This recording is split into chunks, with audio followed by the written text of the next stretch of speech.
Well, I want to jump in and say that we're in the second week now, and we're in plenary all the time, and there's lots of wrangling going on, and it can be very, very frustrating, very tedious. But my experience last week in legislative committee was so positive. I served on Faith and Order Legislative Committee, and we dealt with some really testy issues, some really sensitive issues. And we dealt with them with grace and with dignity and with respect, and came out of that room feeling like community. And that to me is a great victory of this time in Portland. And even though some of the wrangling this week over rules and points of order and points of information are exhausting, they're exhausting, there are still moments of Holy Spirit grace that fill the room, that just absolutely fill the space, and you can feel it, you can hear it, you know it when it happens. For me, what is always amazing about General Conference is just the gathering of a global community. We become community for a short time, but we have so many worldviews, so many perspectives. The values are different, but this is an opportunity to come together. This is the opportunity to realize just how immense our church really is, and the reach of our ministries, what kind of difference we make in the world. We do get caught up in wrangling, we get bogged down in some of these discussions that just go on and on and on, but it's because we have a gathering of truly, deeply passionate and faithful people who are working together to try to represent all their annual conferences, all their central conferences, all their constituencies, to make sure that the United Methodist Church is as strong and vital and relevant as it can possibly be. Do we get it all right? No. Are there a lot of things we should be doing a lot better? Oh yes, but the things that we're doing are the things that really guide and govern and lead our church, and you don't have this opportunity almost anywhere else. I would love for everyone to see the good of General Conference. The worship is fantastic. The celebrations of who we are and what we do, all of that's amazing. Sometimes the legislation takes over. That's too bad, because that's not, at the end of the day, what we're all about.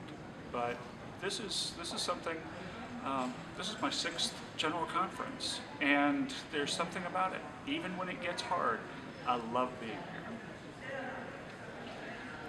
Can you share any of your thoughts on the outcomes that have happened in the voting process? Yeah, I'll be happy to do that. We had a very difficult conversation. Conversation is maybe not even the right word.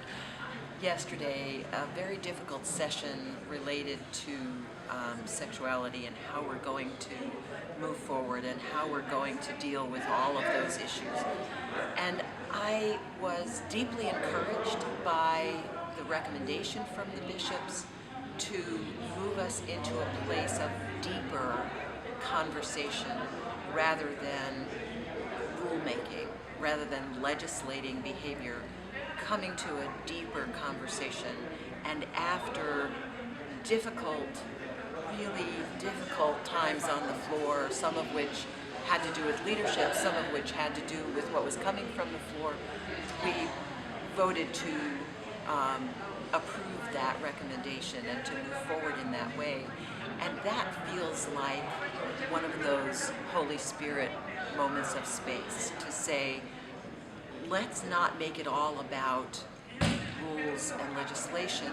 Let's look at who we are as community and find a new way to be in community together. This is a historic General Conference for the first 240 years of our denomination. North America, particularly the United States, has been the majority, has really made the rules, has set all of the directions of the church. We've watched through the beginning of this 21st century a shift. And this is a historic General Conference because it probably is the last General Conference where the majority of delegates will be coming from the Northern Hemisphere. Things are moving south, and Africa is where we are seeing amazing growth. We're seeing the United Methodist Church just blossom in exciting ways. And what I'm excited about, so many of the decisions that we have made together to benefit and to support the growth in Africa have been fantastic. And one of the things that I've seen that has just been really heartening to me, our African delegates have been the most prepared, the most politically astute, in the positive sense of politically astute. They have been ready for this General Conference, and they have used their power and their voice really well to strengthen and support what's happening in Africa. And I'm hoping people will get excited. We talk a lot about being a global church, but we think a lot about being the United Methodist Church of the United States. Things are changing, and they're changing in exciting ways. And if you hear anybody say that the church is dying or declining, they're not paying attention to what's going on in the world. We are growing, we are making a difference, and we are reaching so many more people. And I've been very, very gratified that the attention on Africa has gotten the support it has.